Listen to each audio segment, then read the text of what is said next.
Just finished watching Love is Blind Season 8. Not a huge reality show fan in general, but Jamie and I were talked into watching this by friends of ours, and I gotta say it was a super entertaining show. So shout out to Love is Blind. Definitely check it out on Netflix if you haven't seen it already. Just finished the reunion episode the other night and can't help but have a few reactions, right? So if you're thinking about getting married, if you're engaged, if you're dating, and you've watched the show, be curious to get your takes, so definitely leave your comments here.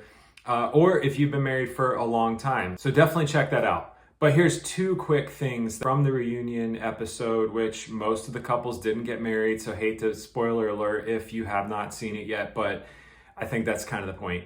Anyways, details matter. That's the first thing that jumped out at me. There were so many couples that talked about seemingly little, maybe insignificant things, political views, stances on very specific topics in society, that ultimately it didn't matter that they fell in love, that they had a great connection, that they enjoyed being together on their trip. Ultimately, when they came back to real life, all those seemingly like small, insignificant things, they played a major fact and ultimately drove them away and kept them from getting married.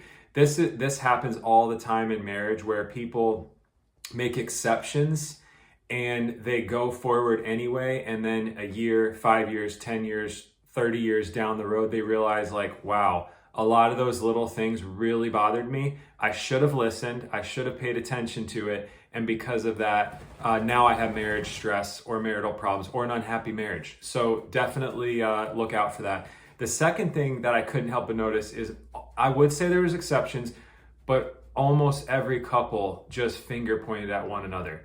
There were little to no apologies that were made for the one partner's role in the problem, in the situation. It was blame game. You did this. I found out that you weren't this, you weren't that. Fine when you're dating. But if you are going to move forward and end up marrying that person, these are things that you have to learn how to accept. You have to take your part. You have to own your part of a situation, of a conflict, of a problem.